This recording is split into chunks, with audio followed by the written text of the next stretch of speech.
Good evening, everyone. Welcome to the post-game press conference following the fourth game of the 2024 Memorial Cup presented by Dow between the Moose Jaw Warriors and the London Knights.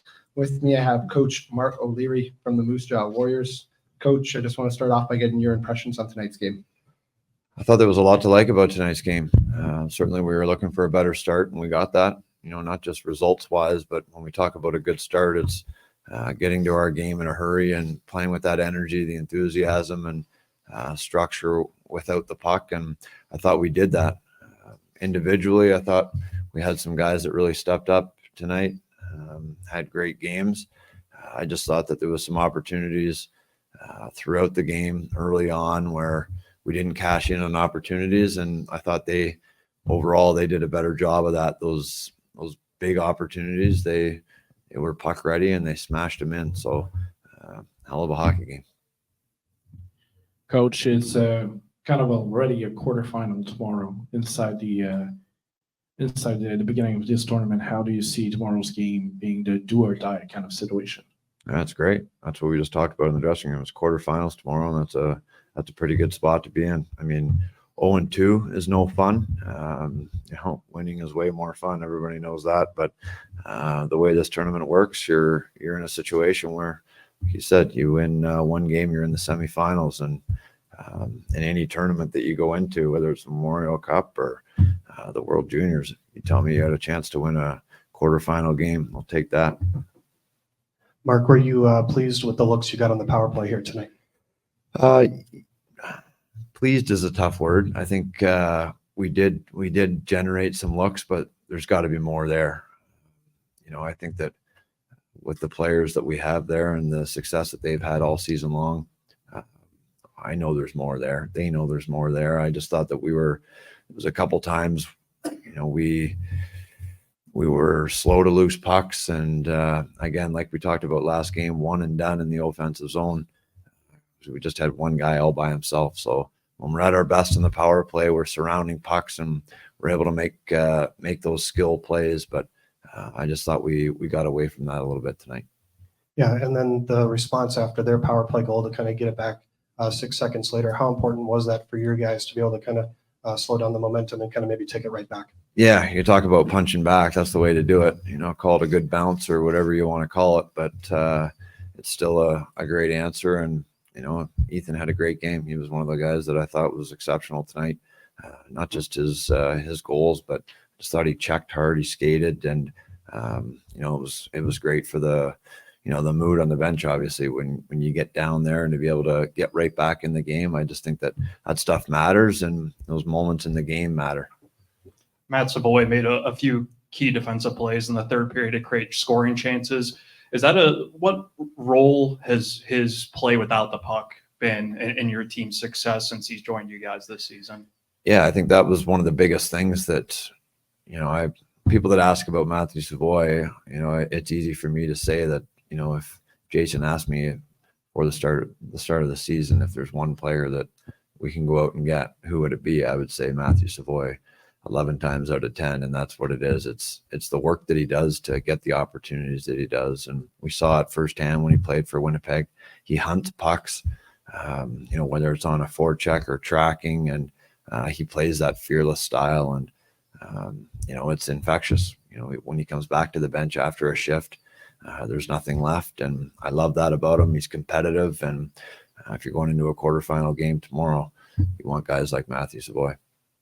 Coach, a 3-goal deficit is obviously difficult to climb back from, but at one point you were tied 2-2 after that big goal. What sort of went? What didn't go your way and allowed the 3 goals to happen for London? Well, I think it was just individual moments. We talk as a group that, to being ready, being engaged in the moment, because you never know, it could be the biggest moment of the night, biggest moment of the game. And I think we saw that tonight, whether it was,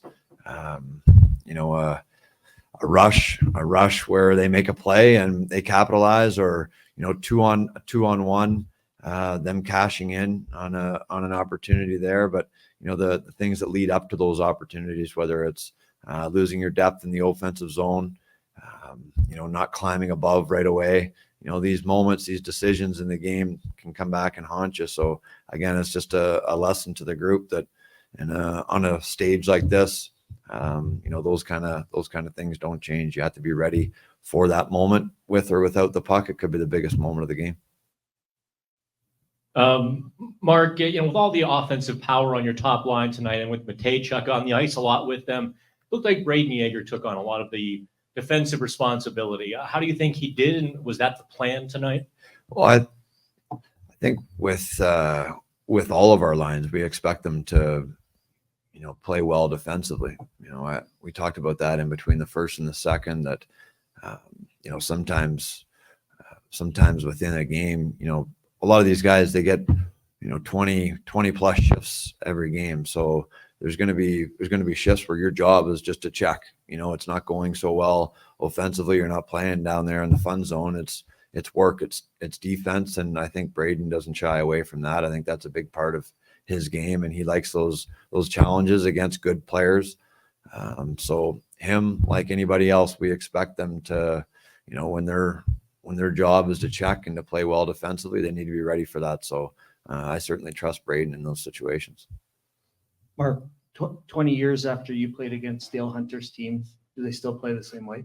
Yeah, they're the exact same, and it's not easy to play against, for sure. I was proud of our group, the way that we did play. They muddy the waters through the neutral zone. They make it hard to get through there, and in and around the net, it's the same thing. That if you're going to the net, it might hurt a little bit, but again, I thought they played a good game, but I thought we did too. Again, I thought it came down to them capitalizing on those opportunities, and they certainly had the skill to do that. I just thought we left some opportunities on the board. You guys had about a similar situation in the conference final. You had a bunch of 1-goal games. You were down 3-2 in that series, and it's kind of as close as it could be right now. You go into tomorrow, you've had those 1-goal games. You have to take me back to when your team dug out of that and dug back in that conference final, and what are some of the things you learned from your team then that maybe give you confidence coming into go tomorrow? You mentioned it's quarterfinal. You got to kind of do what you did then. Yeah, I just think that it comes down to we play our best when our backs are up against the wall. Those kind of experiences are important. Experience is good if you have it. If you don't worry too much about it. But I think that that's something that we can draw on. I think, the past leaves clues, and sometimes when you can look back and know that you found a way to do it, it just gives you a little bit of confidence. Tomorrow, when you wake up playing in a quarterfinal game, your back's up against the wall and you have to win to move on. I think when you've already done it before in those situations, you can walk a little taller and be a little bit more confident that you can do it again.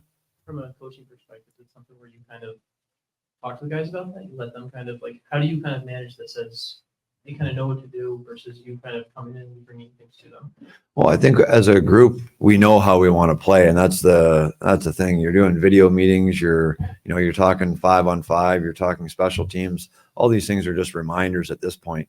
I think it's as a coach, for myself, I just need to, I need to have belief, passionate belief, and I certainly do.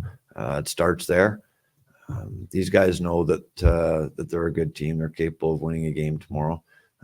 I just need to make sure that I reassure that. And, there's nothing that I can tell them tomorrow that they don't already know in terms of X's and O's. It's just about making sure that we show up together and we all do our job.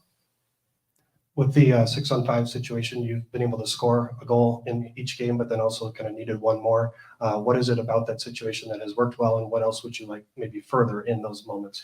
Well, I think Scott King does a great job with our power play. He handles all of that, and it's preparing for moments like that. Obviously, with the opponent that you're playing, London's very good on the penalty kill, so it's not an easy task. But I think Scott puts them in good spots, and again, having the players that we do, their instincts, their skill, to make those plays in big moments, those things all go hand in hand, and you're able to capitalize. So, 2 straight games there where you needed another one, but you go back to the Saginaw game, we, Sav in the slot, Furcus in the slot. Those are 2 guys that you want with the puck in those areas. So we're generating the looks, and then again tonight we had some looks late with those guys. We just weren't able to capitalize. So your job in those situations is to get those looks, and then to get it over the top, you just need to be ready to capitalize.